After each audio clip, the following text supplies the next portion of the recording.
Paranoia is in boom. The PR transmissions will assume they'll try to push drugs to keep us all dumbed down and hope that they will never see the truth around.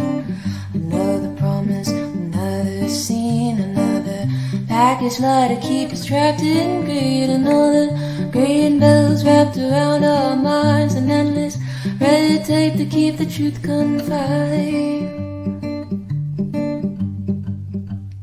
They will not force us. They will stop degrading us. They will not control us. We will be victorious.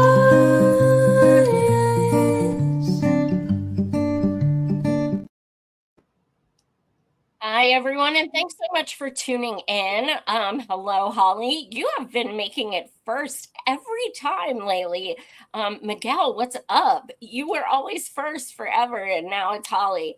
So thank you so much, Holly, and thank you everyone else for tuning in.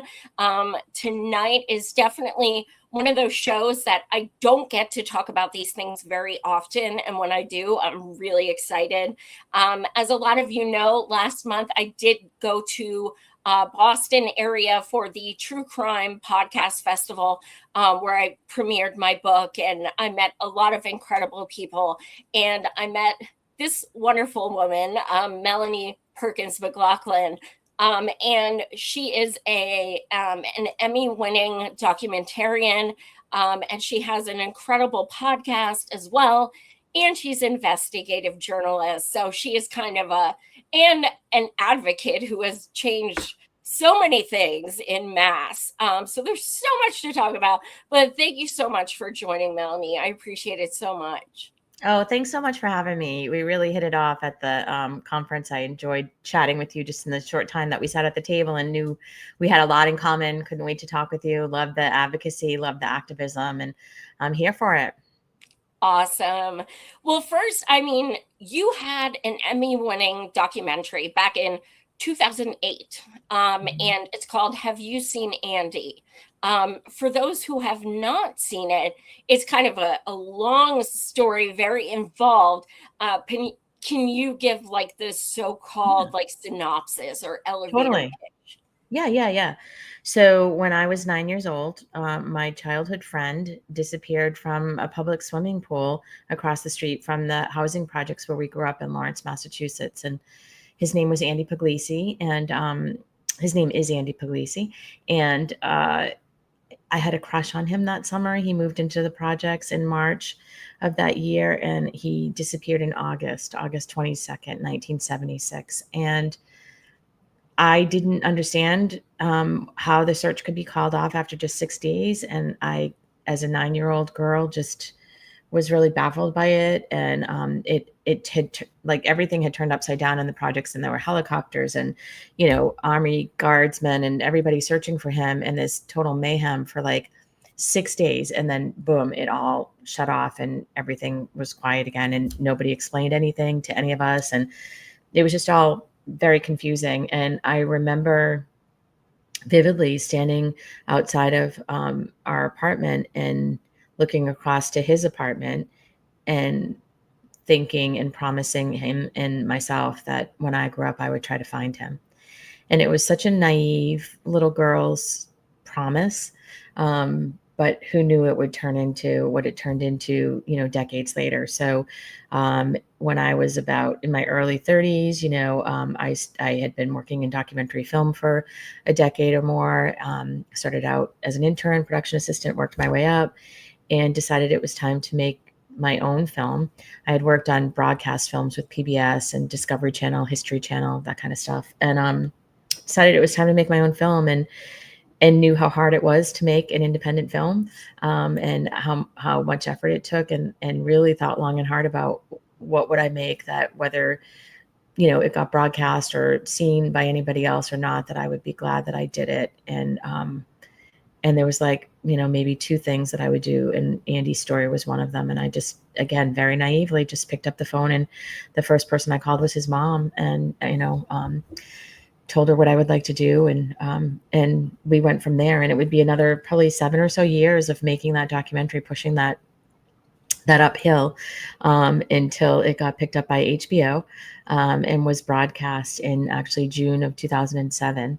And we were so proud, and we had the screening in Lawrence at the theater that Andy and I used to go to as kids. HBO had said you could have a screening in New York or LA or wherever. And I was like, oh no, I want it in Lawrence, in this little mill town, one of the poorest cities in the country, and have all our friends there from when we were kids in this community that had experienced this, Andy's family and friends. And I remember looking out at that theater at the night that it debuted, and I thought, oh my God, this is amazing. What in the world am I going to do next that's going to feel, this meaningful?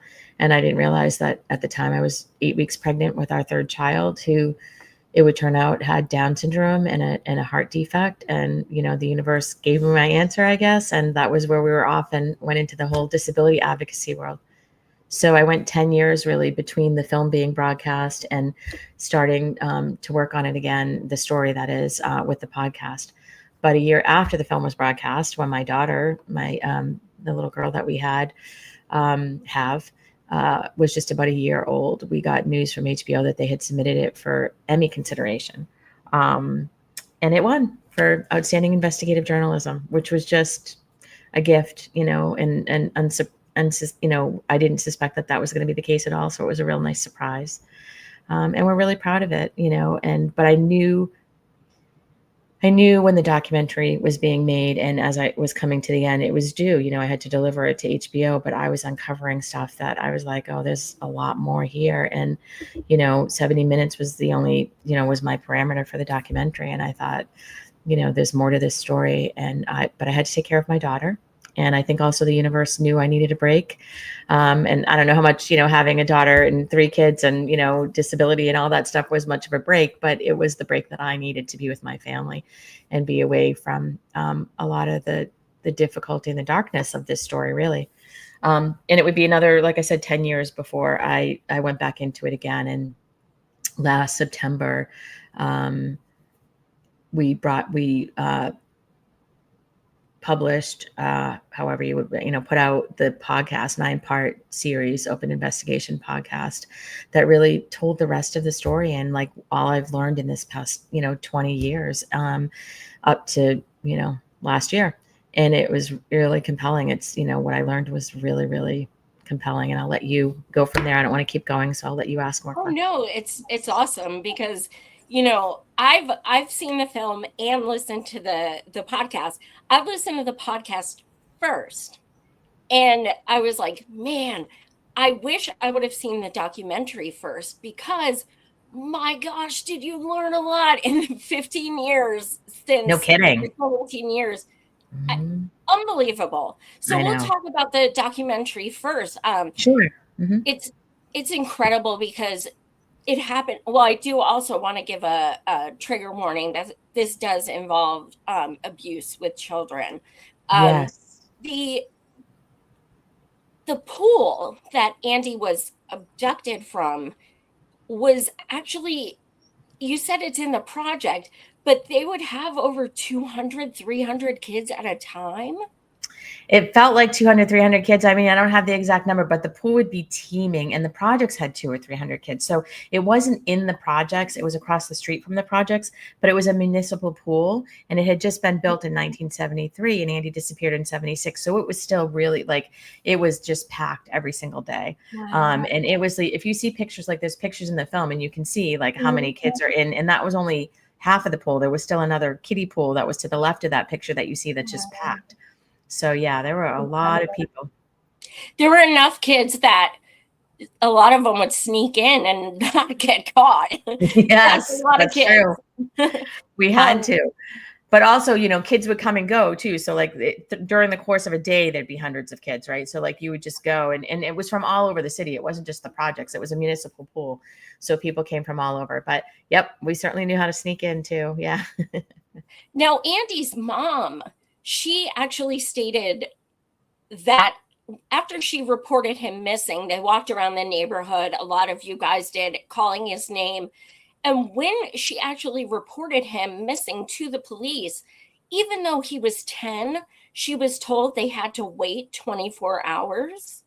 Yeah, and it gets even more involved than that. And that's sort of the evolution of this story. Like back in, when I made the documentary, the first part I heard was that, exactly what you hear in the documentary, that it was 24 hours before they could report him missing, which was sort of, true at the time, because it was before there was a National Center for Missing and Exploited Children. It was no protocol in place, a whole bunch of things. But the reality as well, Joy, was more recently in the podcast, as I was digging more, I found the original police dispatch to them going to the house, and what it said in the dispatch. And what was so shocking in that was that Andy disappeared, or, last sort of sighting is between, 3:30 and 5:30, in the afternoon, depending on what witness you're listening to, but we would say probably maybe like 5:30. And the report was taken at 11:20 p.m. by the police that night. But the search had started earlier. Like I remember her, the neighborhood search, not the official search. I remember, Andy's mom, you could hear his name being called in the projects, and my brother saying, oh, his mom's looking for him, that kind of thing. But this police report was taken at like 11:20 p.m. or so. Don't quote me on the time, but I have the dispatch.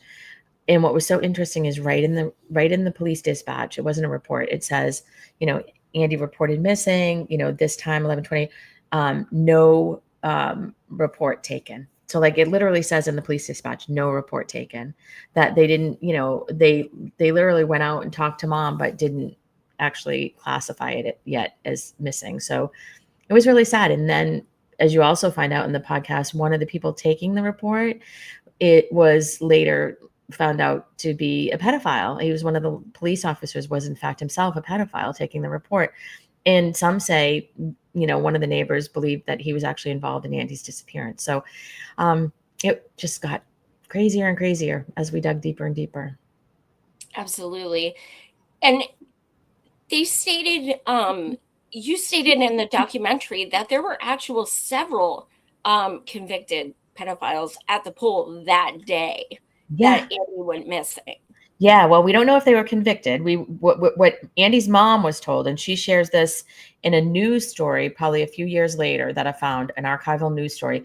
She told the news reporter that the police had told her that there were 5 known child molesters, which is what they called them back in the day. They didn't have the word pedophile used, or human trafficking wasn't a common term either. That there were 5 known pedophiles at the pool that day. And it was like, what? And they didn't tell any of the kids, like after Andy disappeared, or the parents, that there were 5 known pedophiles hanging out at the pool, and who were they? But as it turns out, Joy, there were more than 5. Like as I've done research and done deeper dive, there were, a lot more just in that quarter-mile radius. And I didn't understand why. Like, why are all these people that are attracted to children and doing horrible things to children in this area? And that's what I started to wonder. Like, that was sort of one of the first questions that really stuck out to me, was like, why are there 5 known pedophiles? Why are the police telling mom there are 5 known child molesters at the pool that day? Like, was that typical? Right. And the fact that they just share it, it's almost like they don't really think that's something. I mean, that's kind of being flippant about it to just share that. But it's also lack of responsibility on their part, because they should have shared it. They should have also, one of the points you point out in the documentary is, why wasn't there some kind of, announcement or something to the neighborhood? Someone went missing in this neighborhood. Be on the lookout. Watch your kids. Like, don't go to the pool. Like, anything. I mean, it was on the local news. It was in the local paper. So there wasn't like a neighborhood announcement or a neighborhood watch per se. They did create like neighborhood watches afterwards. It was interesting because people would put stickers in their window. It was like a whole campaign, a PR campaign, now that I think of it, not related to Andy. It was just more general, related to children's safety, because a lot of children were going missing, or a lot of abuse was happening in the 70s. And people must have started to, do some grassroots organizing or something, because they used to have these stickers that they would put on their window that like, this was a safe house, right? Like this, but really really anyone could get the stickers. It didn't like, you didn't have to any qualification to get the sticker. Anyone could put it there.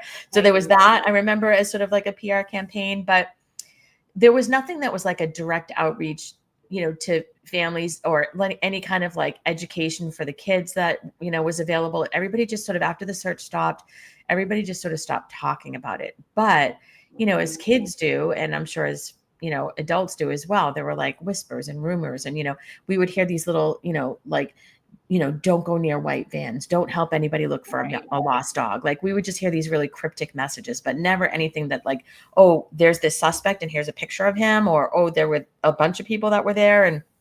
Or the fact that 2 other boys had actually been taken from the same area the year before and taken into the nearby woods and raped, by a pedophile. And nobody had told us that either. And I mean, part of it was, I'm sure, wanting to protect the victims, but there's a way to communicate that and still protect, victims.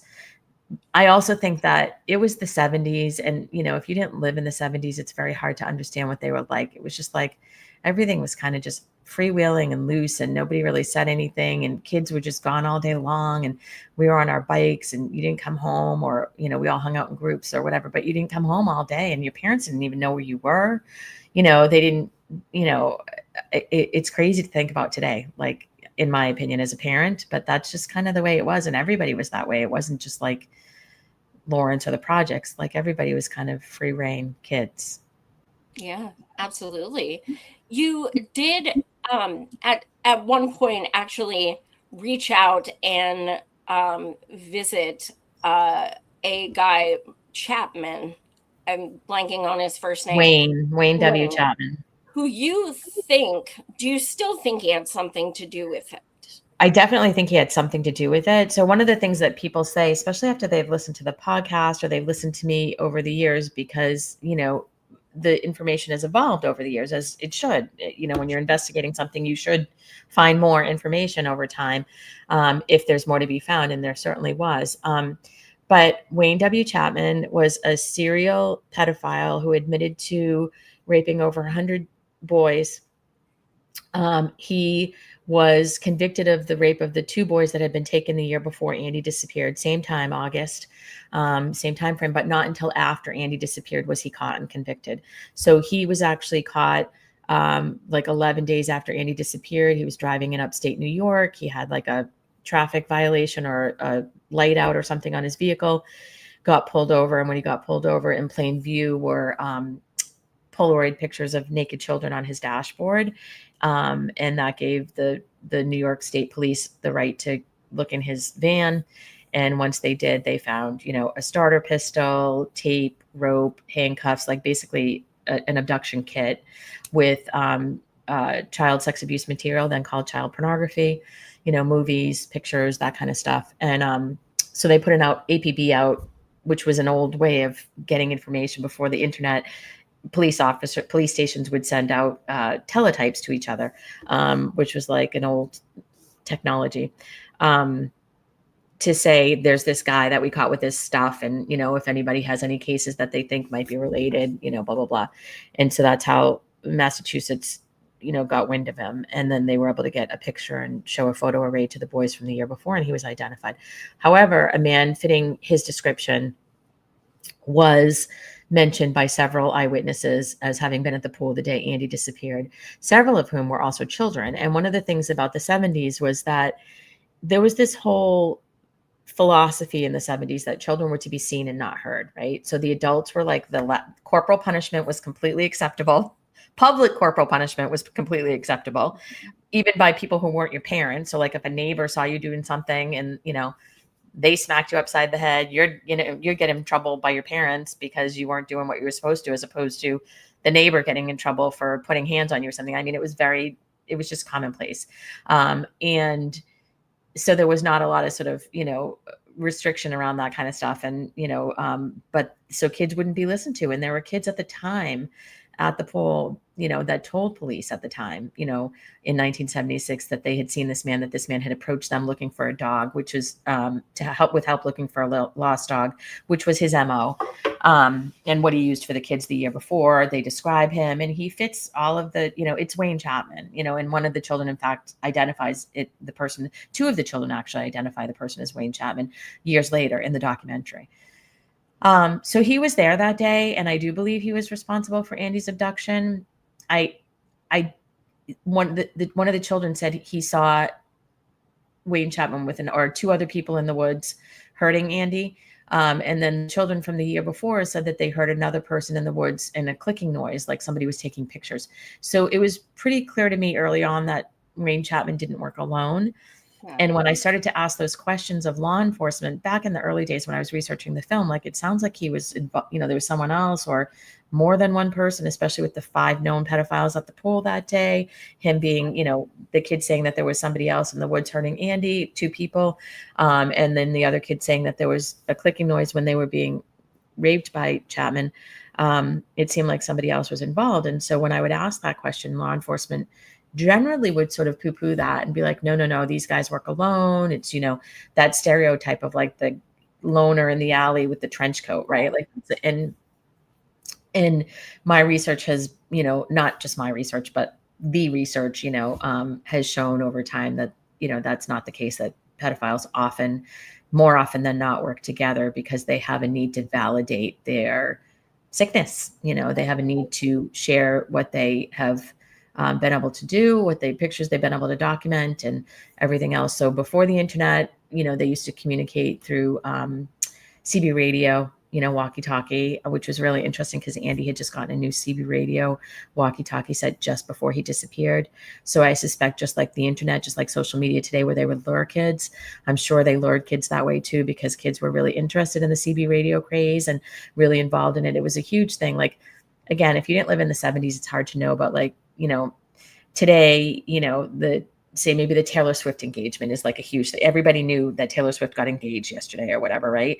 Like, back then, everybody knew CB radios were huge, and that's what you got. And everybody would, watch, movies like, I'll date myself, Smokey and the Bandit or whatever. Like, they were just like TV. Everybody watched the same TV show. We didn't have different TV shows. We all watched the same thing on a Tuesday night.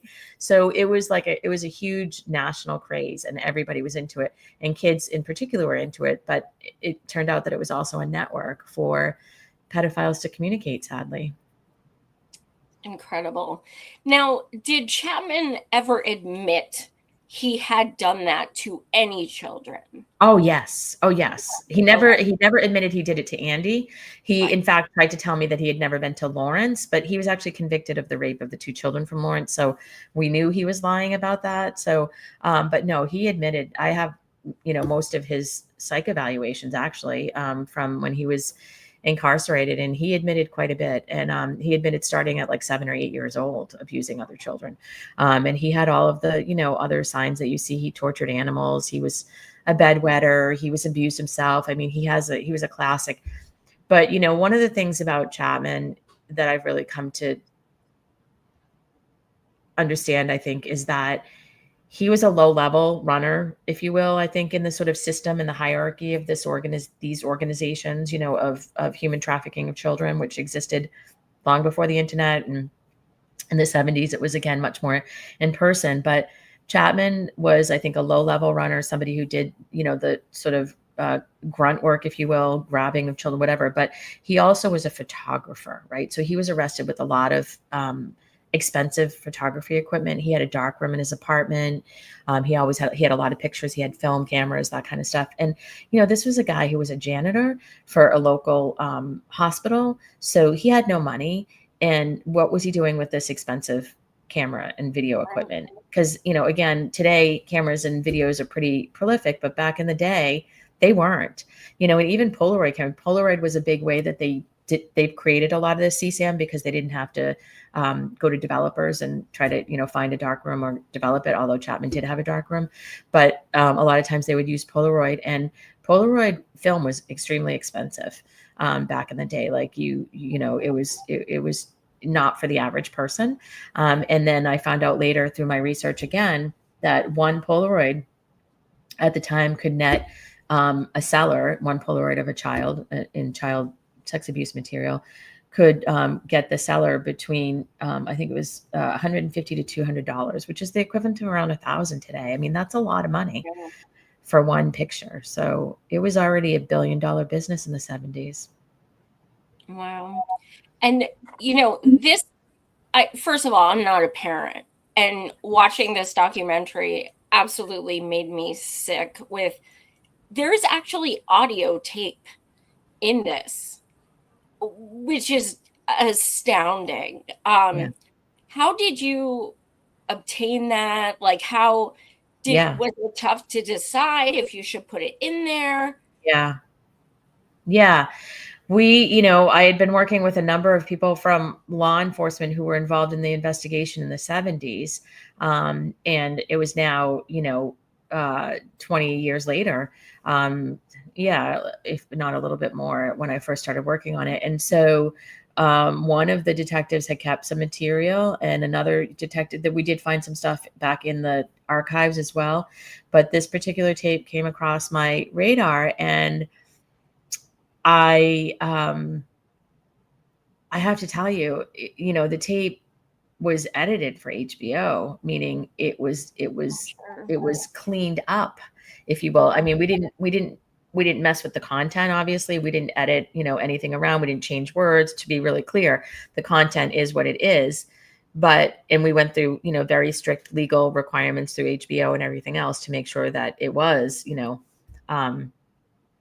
not, changed in any way, shape, or form. But what it was is that we pulled back some of what he actually says, because it was so explicit. And so, again, this was in 2007. And, for folks who are so used to the glut of media today and all the things that we see today, back in 2007, HBO was like the front runner in all of the like risque stuff, right? Like HBO would put out stuff that other people wouldn't put out. And even this, they pulled back on. They were like, and so it was hard to listen to. It's still hard to listen to. And I think it's really important to listen to. So for folks who don't know what we're talking about, there's a tape of Wayne W. Chapman that was found when he was arrested in this traffic stop, where he is recording himself watching a school bus full of 8-year-old children, talking to himself. Perhaps he may have been talking to somebody else actually in the van with him, because we did hear a little something in the background, which made us question that, but we were never sure. But where he's talking about what he wants to do to the children that are in the van, to the boy, and one boy in particular that was in the van. He doesn't name him. He just sort of describes what the boy looks like and what have you. And it's so awful.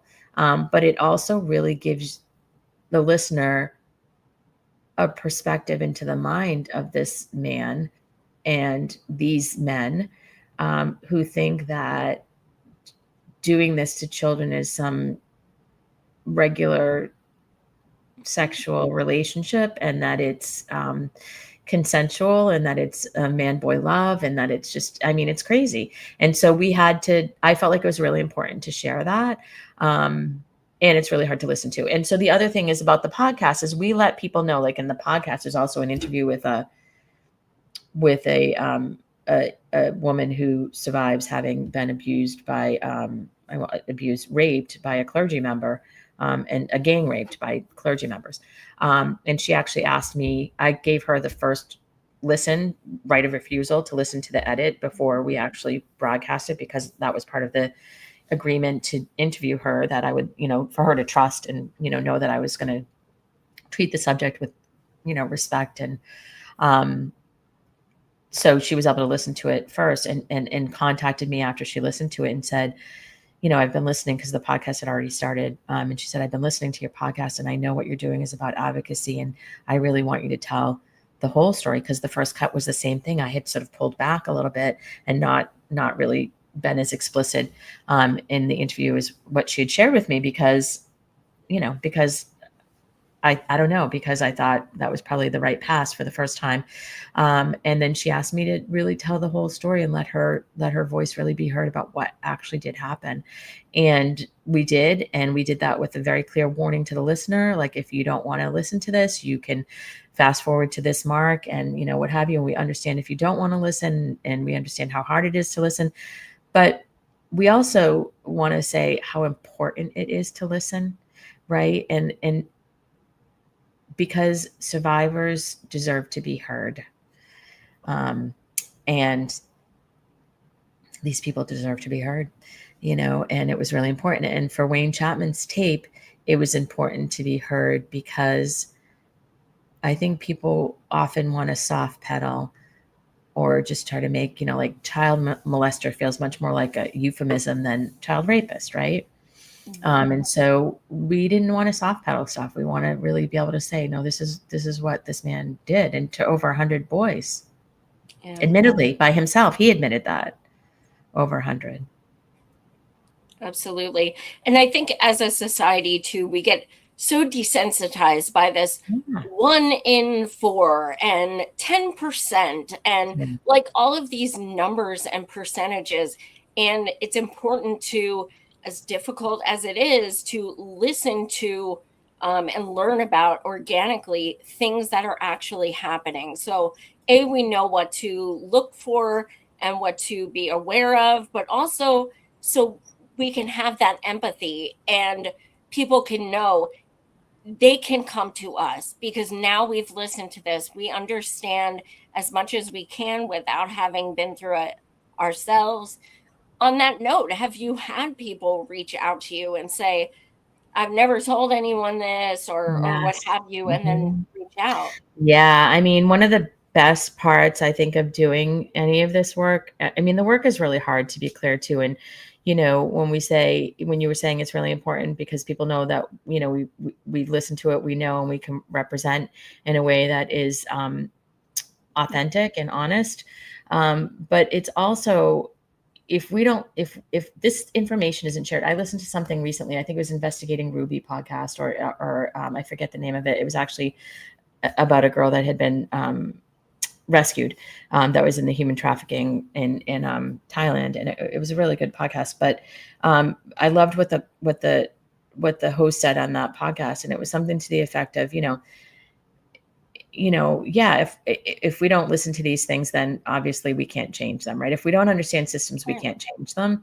But also, like, that I want people to feel angry, and I want them to feel the injustice, and I want them to feel the shock. And I feel like that passion is what drives advocacy. And so then when people hear that, hopefully it will drive their advocacy, because the advocacy and the systemic change is really, why I'm doing this, is because I want that change. And, while the podcast is dark and Andy's documentary is obviously dark, the whole point of me doing any of it was to reveal the truth about what had happened, reveal the injustice about what had happened, but also to change it and to give voice to these children. Like, I was one of these children that were there that day. And there were several children in our community that our lives, most of all Andy's family and his siblings, their lives have been forever changed and forever affected. And, and they weren't listened to at the time, and they deserve to be listened to now.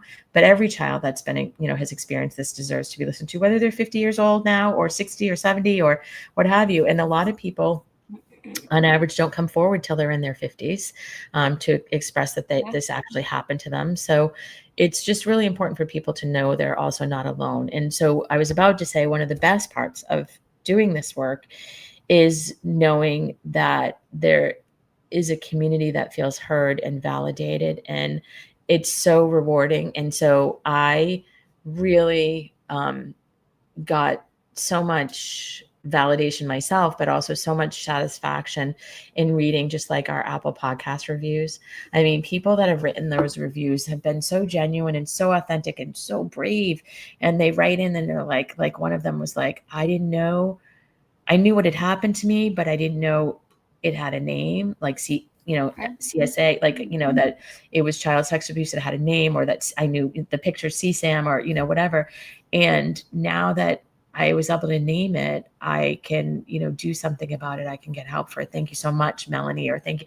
And that's like, oh my God, like, these, and there's so much that I talk about in the podcast too, about like, there were not names for a lot of things back then, right? Like we didn't name human trafficking. It wasn't called that. It was actually called child prostitution, which was like putting the blame right on the children, right? Like they have the capacity to prostitute themselves. It was just crazy.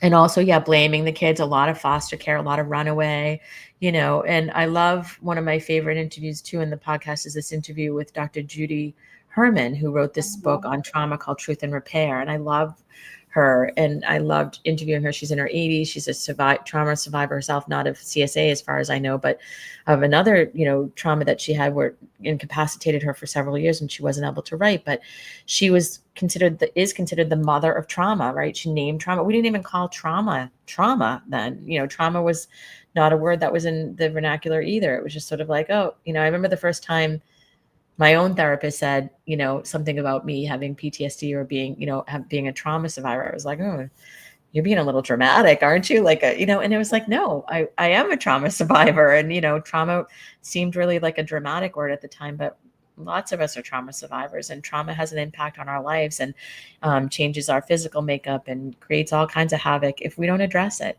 And advocacy is one of the ways that we can address it and heal from it, by being empowered. And that's what Dr. Judy Herman writes about. And I love interviewing her in our podcast because she writes about how survivors talk about that healing through being empowered. And that's what I really get a lot of satisfaction from when I hear survivors do that, or I help survivors work on legislative advocacy, or, teach them advocacy tools or whatever. That means a lot to me, because that does feel like we're changing the system for Andy and for other kids like him. Absolutely. So this started with a documentary, and then now it's incredible watching the documentary and then looking at the podcast now, the amount of things you have uncovered since 2008. This started about Andy, but this is like so much more. What were you expecting this to, maybe not of this caliber, but to open up so many other, doors to all of these other victims?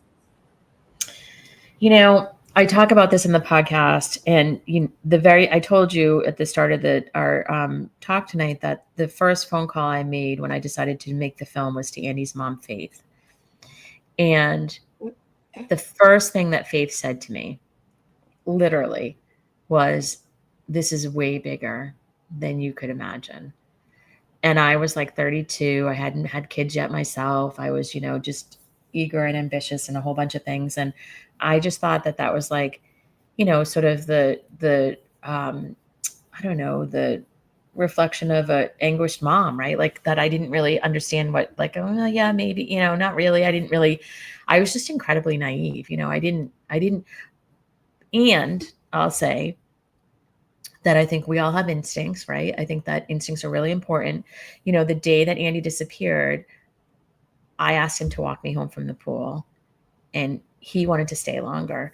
And then I asked my brother to walk me home, and my brother said no. And I sort of was, flippant and, turned on my heel and, kind of was a little angry and walked out of the pool. And I threatened to tell my mom on my brother.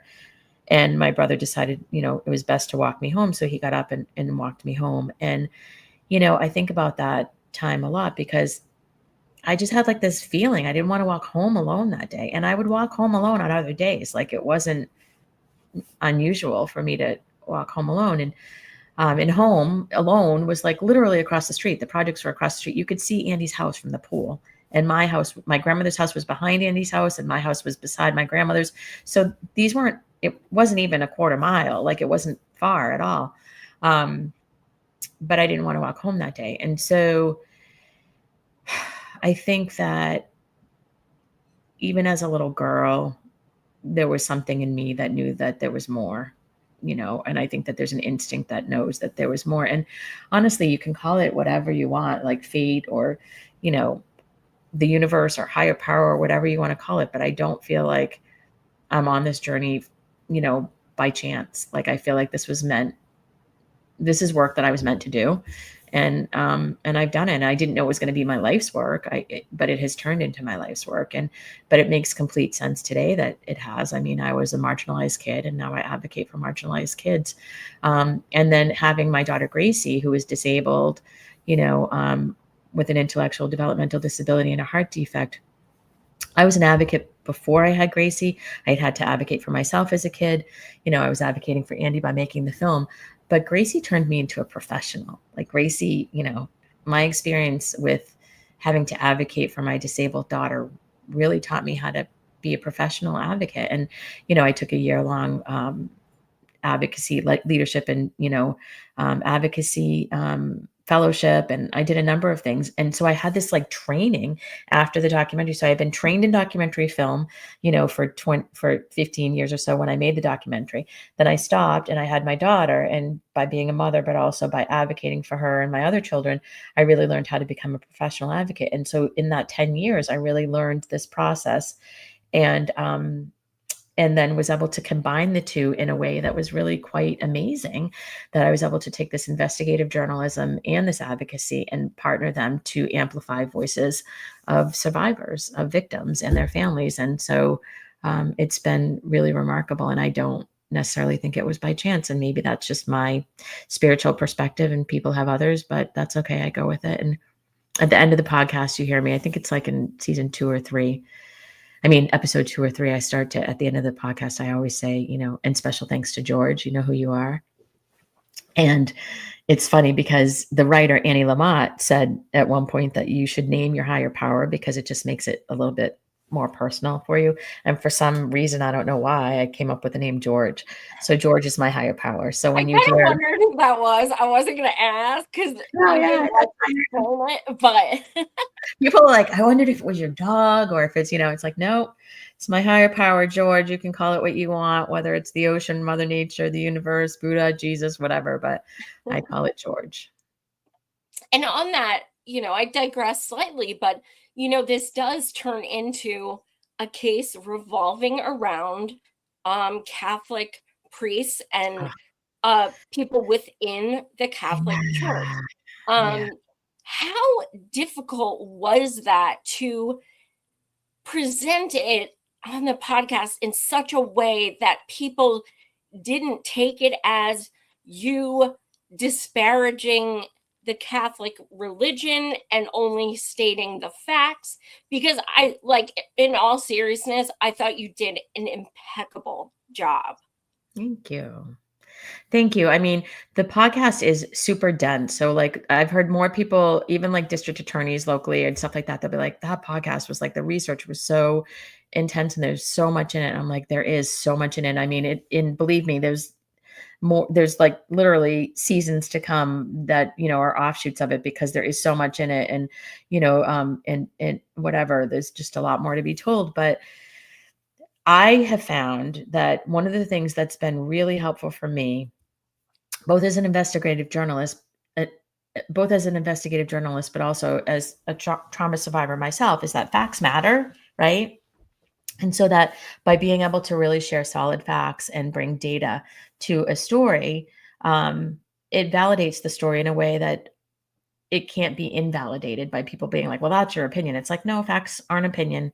Research is research and facts are facts. And so really being able to show that, like, again, like the police dispatch and, all these things, all the just material that I had to find for facts are really, really important. And I have to say the bishopaccountability.org website is the best website for any of this research that I could have ever imagined. And that exists because of the 2002 Boston Globe series that came out with the Spotlight team, their investigative team that really broke the whole thing wide open. Now, this had been happening in the Catholic Church, abuse of children for, who knows how long, but it hadn't really gone mainstream public until 2002 when the Boston Globe did this Spotlight investigative series, and it started here in Boston. And then, it's just incredible. It's worldwide now. And, everybody, I mean, just the last, if you've seen the film Spotlight based on the Boston Globe Spotlight story. The last few title cards on the film are just like all the different countries that,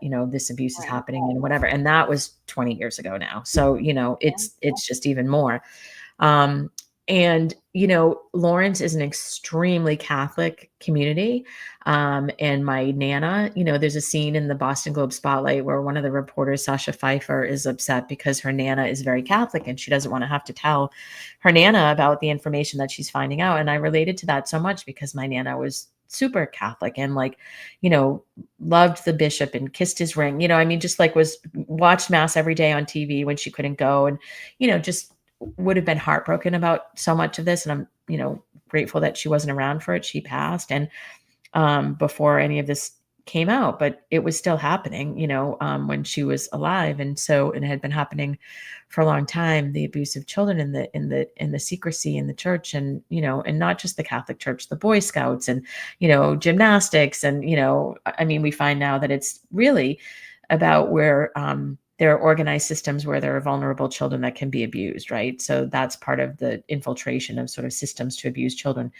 But the Catholic Church piece of it was a whole other level. And because we were marginalized kids, poor kids in a very poor community, ironically, in poor communities, there's like a hierarchy of how poor you are, right? So like, it's the weirdest thing. It's like, if you have two parents and you have an apartment, you're better off than, kids with one parent and it has an apartment, or, you live in the projects versus you rent an apartment, or if you own your home, then you're really rich if you have a car, but it was all these levels of like, if you could get Levi jeans versus, it was all this like class system that existed in Lawrence. And, some people were just considered less, and people in the projects were considered less, and kids were considered less, and so they just, crimes against them weren't seen as serious, unfortunately.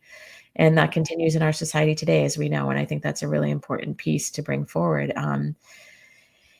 is that, vulnerable children are victimized all the time, and, children in foster care, children who are poor, children who don't have like, I ended up going to grad school later in life, and I learned a lot in grad school. And that was where I learned a lot about when you have a name for something, you can really understand it and then you can do something about it.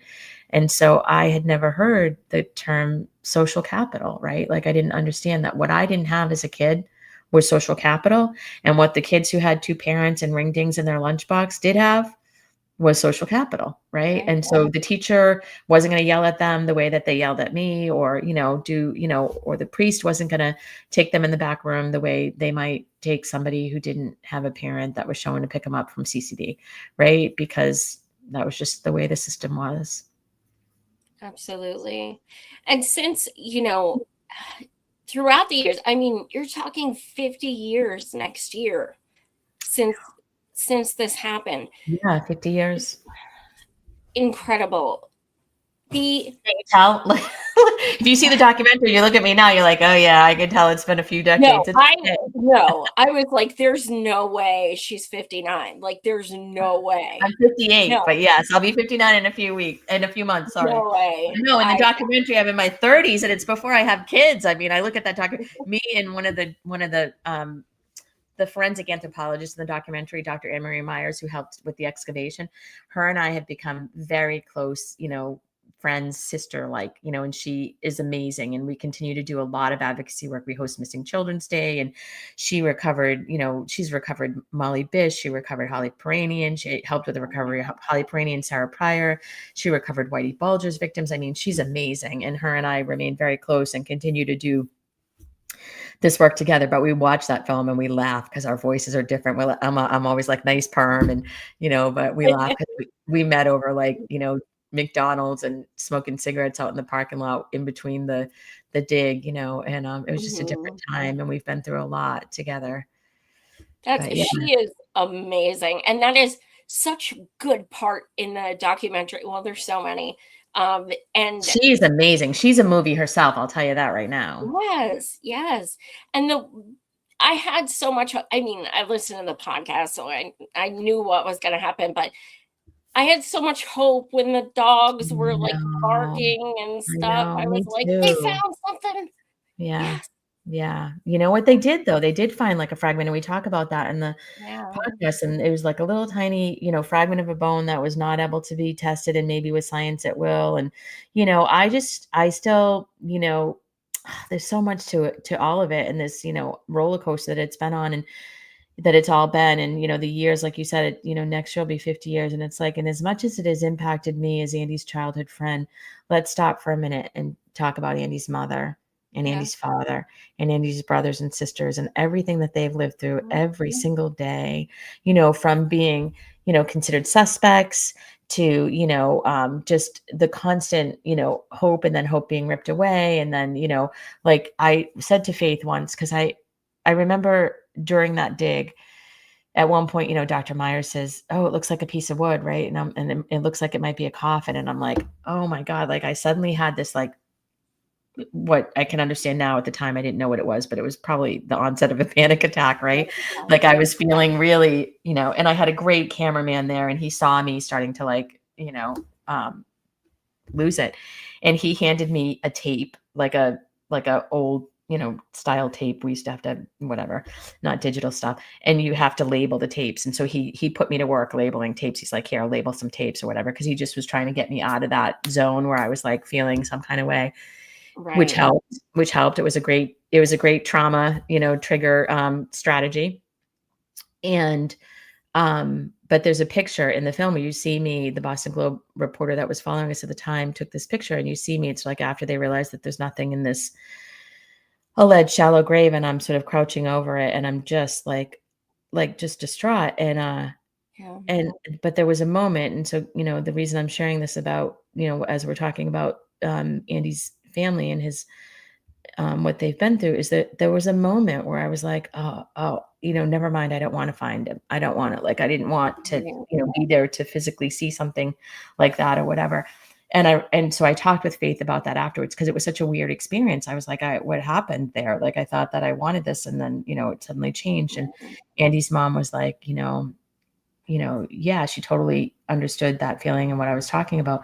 And I also asked her, like, wouldn't it be better to have some hope that he's alive than to know for sure that he's not?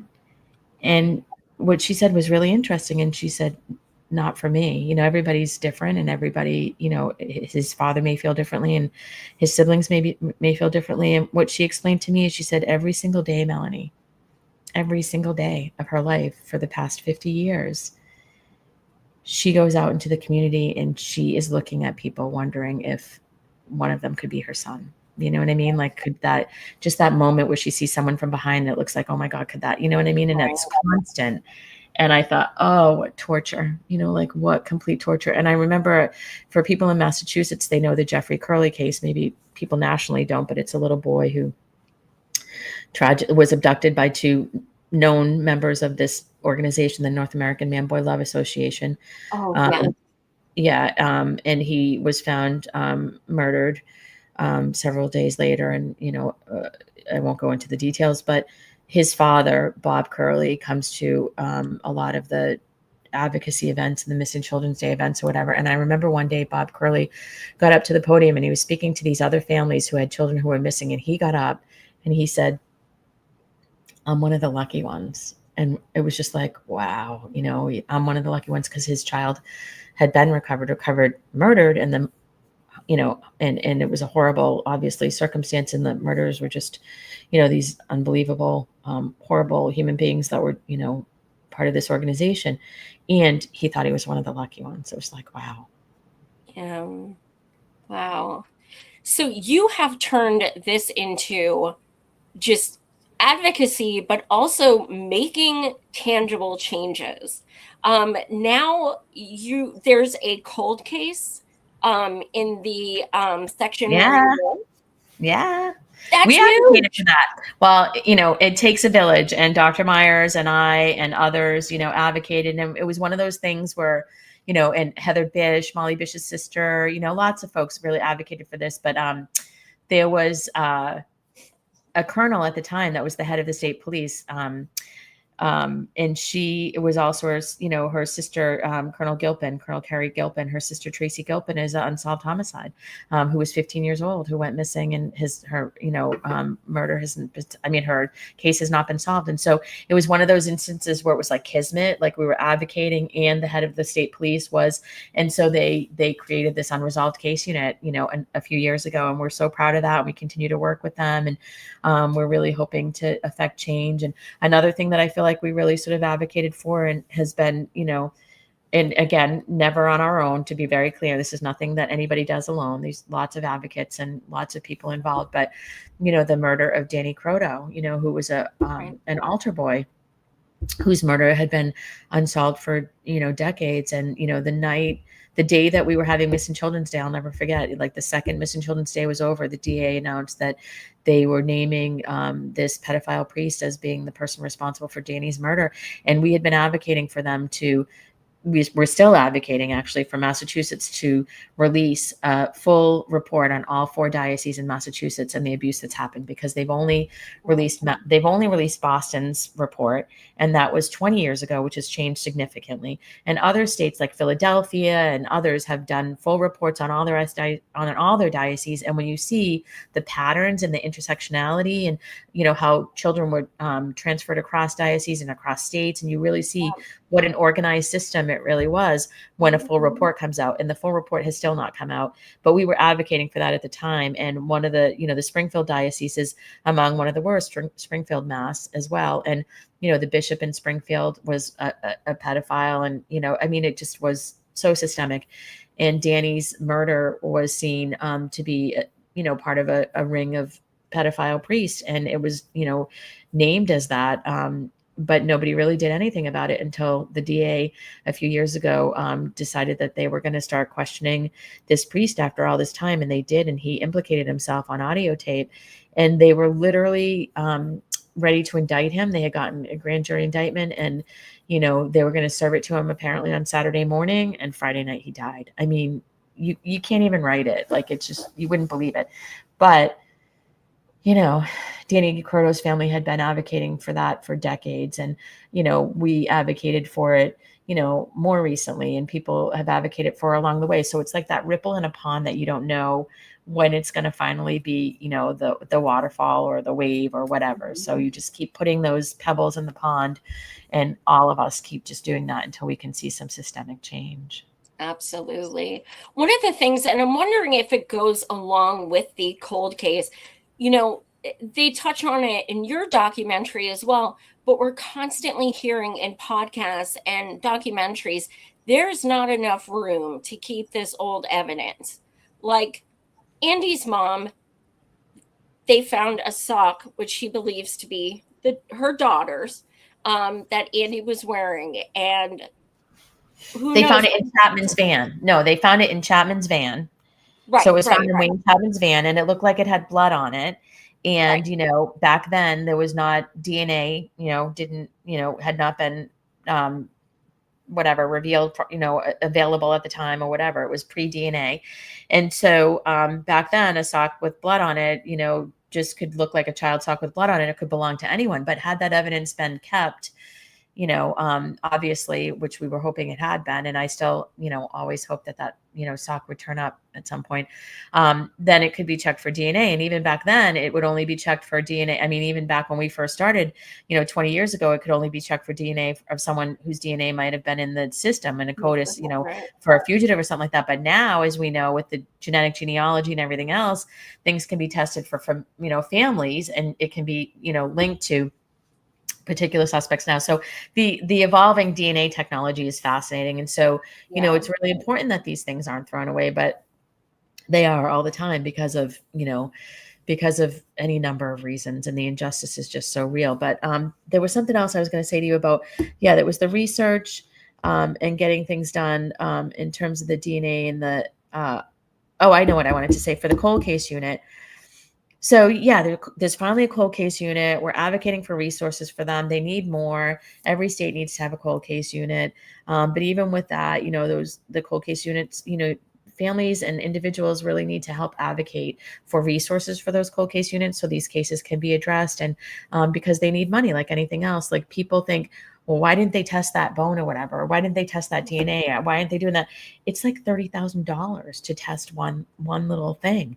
And so, if there's not enough other compelling evidence to do that, maybe they can't because they don't have it in their budget. And families don't like to hear that, right? Because they're like, well, this is mine and it's important or whatever. But it does come down to money, and people, if they can advocate, they should advocate for resources for these cold case units because they're really important. And somebody said to me recently, so, in the season 2, which is coming in September for the podcast Open Investigation, is about really the overarching story of what I ended up finding after all these decades and learning, and, through plotting through this research and through, each thing being revealed in its own time, was that there are 27 and counting additional children who were murdered or are missing from Massachusetts in the 1970s, just Massachusetts, okay, 27 and counting. So it means the data is not complete because, for a number of reasons, but we know that at least 27. And so that's season 2, it's the 27 and counting. And so if there's 27 and counting just children unsolved cases, that are cold cases in Massachusetts, there's so many more, I'm sure adults and what have you. And so I focus, specifically on children. And somebody said to me, what would justice look like for you at this point? Like, what would justice look like for you? And I'm like, I want a task force investigation looking at these 27 unsolved missing and murdered children's cases. And I don't think that every single one of them are related, but I know some of them are related. I can tell, you can tell by the data, not just me. Like, I put the data out there for the listener to hear. And it's like, come on, we have, X amount of children that are strictly, recovered with crushed skulls. We have X amount in the same location. We have X amount, it's just 3. There's the highest incidence of children that went missing in Massachusetts are from the 3 poorest cities in Massachusetts, Brockton, Revere, and Lawrence, sort of have the highest numbers. A lot of the boys are look similar to each other or the same age, or, some of the alleged suspects in the cases, cross over to each of the cases in terms of their proximity. I mean, there's a lot to be done there, and it's too much for one person to do in a podcast or anything like that. It requires real, interdisciplinary task force investigation to look at what was happening with these kids. And the thing that was so surprising to me was it wasn't just Massachusetts. Like, it was every state across the country. The highest amount of children that went missing were in the 1970s. And the whole reason that the National Center for Missing and Exploited Children was created was because so many children were going missing. And there were these congressional hearings in the late 70s that I was amazed to find these transcripts of, where the first, child pornography laws were created and what have you, because there were so many children going missing, and that document all of the things that I'm talking about. So, what can sound like, off the cuff or conspiratorial or whatever, it's like, there's all of the data there that shows all of this. This is nothing that I'm like, I think this is what's happening. It's like, I lay out, like you said, the facts for others to really listen to. And it's undeniable when you really see the data and hear the data. So Right. we need something to be done about it. And the way things get done, as you know, Joy, is through advocacy. Mm-hmm. Absolutely. And if there's something people take from this, well, first of all, obviously, watch the documentary and subscribe to the podcast, obviously. But also, it's a little tricky to watch the documentary right now. So we got to talk about that for a second, because I'm looking for a streaming platform on that, if you remember. And so it stopped airing on HBO just like a month ago, where our license was up. And so we're going to be looking for another streaming platform for it. So we're working on it. And so for folks out there who are pirating or taking things from other people, please don't do that. That's not cool. Yeah. Right. Like, I know people want to see it, and we're, putting out there, but it was a lot of work to be put into it for people to just take it and share it without permission and without credit. So please don't. Right. But we will make sure. Click report, because as people who are independent and do things on their own dime and on their own time, we don't take a paycheck for these things. It's really, really frustrating and sometimes infuriating to see your work go, somebody else take it. And Melanie put heart and soul into this for years. I So, did. And to be clear, for the documentary, it was, I did get paid through HBO for that. But honestly, if you divided that, what we ended up getting over the years that I put into it, believe me, right. it's a pauper's wage. But that's not the point. The point is that my heart and soul is in that, and Yeah. Andy is in that, and Andy's mom is in that, and it's really, for their family and for everything else that we've been doing all this work for Andy and for the kids that we've been doing this work. So for people to just take it and just put it out there on their own platform to be able to, capitalize on it for themselves, it's just wrong. It is. And it's also illegal, by the way, so we have a copyright, it's whatever. So, it's also illegal, but, we're happy to offer people clips if they want to, share things, or if they want to, whatever. It's not that we don't want to get the word out. We definitely want to get the word out. And that's a really important piece of it too. So anyway, there's ways that we're going to find that you guys will be able to watch the documentary. So believe me, but, the podcast is available right now on any platform that you listen to. Open Investigation Podcast. It's a 9-part series that really gets into systemic abuse and countless missing and murdered children's cases, and really what was happening nationally in the country around child exploitation in the 1970s, and as importantly, what can be done about it and how we can help people that survived it. Absolutely. And I'm just giving you guys a warning. This is a binge worthy podcast, because after I met Melanie, it was the day before I went home from Boston back to Pennsylvania, and my train ride was 9 hours. So I'm like, I know what I'm doing. And I was just like, and at one point my phone died, and I'm like, no. So I went to the gentleman behind me, and I'm like, can I use your charger? Because I was like, no, I'm almost done with this. So it's a binger for sure. It's one that, I want to, again, warn people, obviously, right? There's really tough content in there, but it's also really, really, I think, and again, not, sort of tooting my own horn here, but when you put decades of work into something, it shows. And the investigative piece of it is what's really, I think, remarkable. Absolutely. I'm so appreciative you decided to join me tonight, Melanie. Everyone, please smash like and subscribe, and absolutely check out Open Investigation podcast. It is amazing. And the new one starting next month, or almost this month. Yep. September. We're coming out in September. And Joy, I just have to say thank you so much. It was really such a pleasure to meet you and know about your advocacy. And I really look forward to continue to work together. So I want to keep up and hear about what you're doing and all that stuff too, because I think you're great and I love what you do. Thank you. Oh, thank you so much. Yes, she is amazing, you guys. Thank you so much for watching. As always, smash like and subscribe so you can get notifications of when I go live next. Thanks so much for watching, everyone. Much love. Thank you.